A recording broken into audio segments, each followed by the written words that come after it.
il est là. Oh punaise.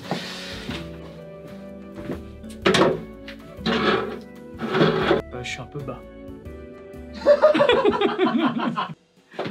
Autant pour moi. Ah ouais, c'est quand même mieux. Hello tout le monde, j'espère que ça joue et je suis content de vous retrouver aujourd'hui pour une nouvelle vidéo. La pipelette n'est pas à côté de moi, donc c'est déjà une bonne chose. Non, il est pas loin du tout, il est juste à côté. On avait envie de vous faire un autre format, un format un peu plus spontané, où moi je viens, et ça sera aussi le rôle des fois de mon frère, c'est pas pour vous parler comme dans une review d'une montre bien spécifique ou un vlog, c'est un peu dans l'idée de vous parler de quelque chose qui vient typiquement d'arriver, une actualité, ou même une émotion, un ressenti, une question posée. Voilà, vous communiquez quelque chose sur le monde de l'horlogerie. Je vous cache pas que ça nous fait carrément bizarre de passer à ce genre de format par rapport à nos habitudes. On aime tout simplement produire du contenu visuel en plus de ce qu'on dit.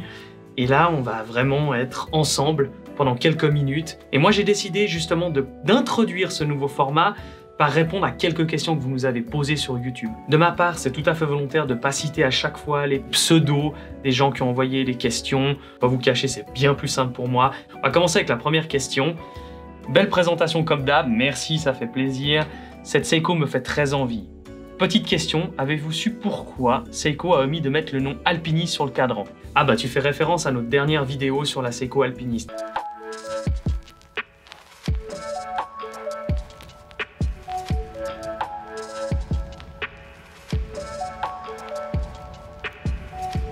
C'est pas un oubli que Seiko a fait de ne pas mettre le nom Alpiniste sur le cadran. L'Alpiniste n'était déjà pas présent sur la version précédente, la Sarb 017, et ils ont décidé de nouveau de ne pas le mettre. Et de mon point de vue, je pense que c'est tout simplement parce que maintenant elle fait partie de la gamme des Prospex et qu'il y a déjà un gros X sur le cadran, donc je les voyais mal rajouter le nom Alpiniste. Et je pense aussi qu'ils veulent se détacher un petit peu de ce nom qu'elle a eu parce qu'au début, le nom Alpiniste était noté sur le cadran. Donc voilà ma petite idée sur le sujet. Deuxième question. Salut, excellente vidéo, comme à votre habitude. Bah merci, encore une fois, c'est vraiment cool. Pourriez-vous faire une vidéo autour d'Oris et donner votre avis sur la marque? Parce que le rapport qualité-prix semble être intéressant. Ouais, ça on en est conscient qu'Oris ont un rapport qualité-prix plus qu'intéressant. On n'a encore jamais eu l'opportunité, honnêtement, de filmer une de ces montres. Si quelqu'un nous regarde, un abonné, quelqu'un qui est sur Genève ou sur Lausanne, avec grand plaisir si vous pouvez nous en prêter une pour en faire une review.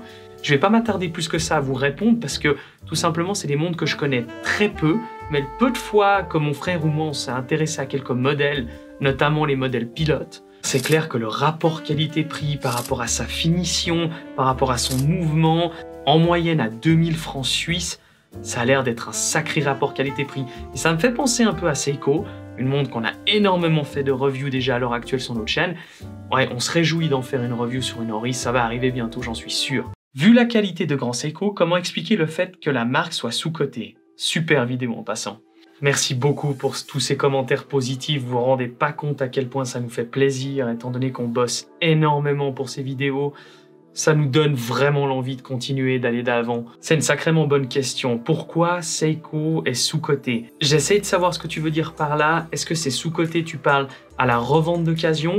Ou est-ce que c'est sous-coté à l'achat neuf? Parce que c'est vrai, effectivement, c'est un peu moins cher qu'une Rolex, par exemple, à titre équivalent sur un modèle neuf. Moi, je pense que tu parles surtout de la montre d'occasion de chez Grand Seiko. Je crois que c'est finalement... Le prix de la montre d'occasion se fait tout simplement à cause de l'offre et la demande. Il y a beaucoup de Grand Seiko produites et pas suffisamment de demande pour que ces modèles deviennent rares. Et voilà pourquoi on peut trouver la plupart des modèles, on va dire, classiques, comme la Snowflake, par exemple, avec ce fameux mouvement magnifique qui est le Spring Drive de chez Grand Seiko, on la trouve un peu moins chère d'occasion. Finalement, c'est la logique des choses d'avoir une montre ou un objet d'occasion moins cher que du neuf. Et c'est là où le discours est un petit peu spécial avec des montres où on n'en a pas, il n'y en a plus en stock parce que les gens se ruent dessus, ce qui est le cas pour beaucoup de modèles sportifs, chez Rolex, Patek Philippe, Audemars Piguet notamment, c'est que les modèles deviennent plus chers. Et c'est le cas avec des Grands Seiko édition limitée. On les retrouve pour la plupart plus chers d'occasion qu'elles le sont neuves. Donc c'est en train de le devenir. Est-ce que ça va le devenir parce que les gens s'intéressent de plus en plus à Grand Seiko? J'en sais rien et moi je le souhaite pas à Grand Seiko parce que c'est un sacré plaisir quand même de pouvoir aller en boutique et de vouloir une Snowflake et de ne pas avoir à attendre des années. Et ça, c'est quand même quelque chose de... C'est un luxe qu'a Seiko et il faut en profiter, il faut que les clients en profitent et la marque aussi.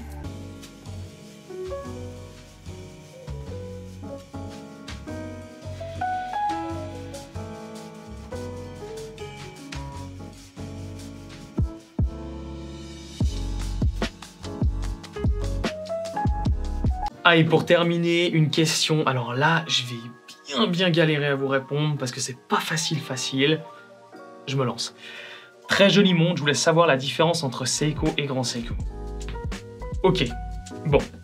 Alors je vais lire mes petites notes. En 1960, année de naissance de la première Grand Seiko, au départ l'idée était simple. On va pas le faire comme ça. Dans les années 60, effectivement, Grand Seiko voit gentiment le jour. Et de là part l'idée, de la part de Seiko, de la manufacture horlogère japonaise Seiko, de fonder Grand Seiko. Au départ, ils ont mis deux marques en concurrence, King Seiko et Grand Seiko. Il s'est avéré que par la suite, Grand Seiko a entre guillemets gagné le combat et c'est eux qui se sont fait connaître. La rivalité de ces deux grandes marques, c'était tout simplement pour affronter le marché suisse, dans le marché du luxe, dans le marché de la montre automatique, voire même manuelle, à remontage manuel, voire même, attention, à quartz. Pas oublier que Grand Seiko ont les modèles les plus précis à quartz et ça reste de la haute horlogerie avec des mouvements décorés. Et ça, on en aura peut-être la chance d'en avoir une entre les mains, un de ces quatre, qui sait. De toute façon, tout ça pour revenir à la question, c'est qu'il faut connaître un petit peu cette histoire-là. C'est que King Seiko et Grand Seiko se sont affrontés. Grand Seiko ont gagné la bataille des montres les plus précises pour affronter le marché suisse, dans leur milieu, dans leur terrain. La différence, elle est évidente et pas tant que ça à la fois. Grand Seiko est le haut de gamme de chez Seiko, des mouvements qui profitent d'une avancée technologie extrême comme est le Spring Drive, des mouvements high beat en 36 000 alternances par minute, qui est juste extraordinaire avec une précision pareille. Un polissage Zaratsu, vous en avez déjà entendu parler, c'est un polissage fait à la main de A à Z, et ça faut quand même le souligner, c'est extraordinaire, rien qu'à voir. Mais là où je vous dis que c'est facile à la fois de comprendre, oui et non, parce que Seiko arrive avec maintenant des modèles, ça fait déjà longtemps, des modèles de très haut de gamme qui profitent aussi des mouvements de chez Grand Seiko, par exemple du iBeat 36 000 sur certains modèles Prospex, notamment les Helix, des montres, on vous en a déjà parlé, à plus de 5 000 €. Donc c'est des fois pas facile de trouver la différence entre Grand Seiko et Seiko.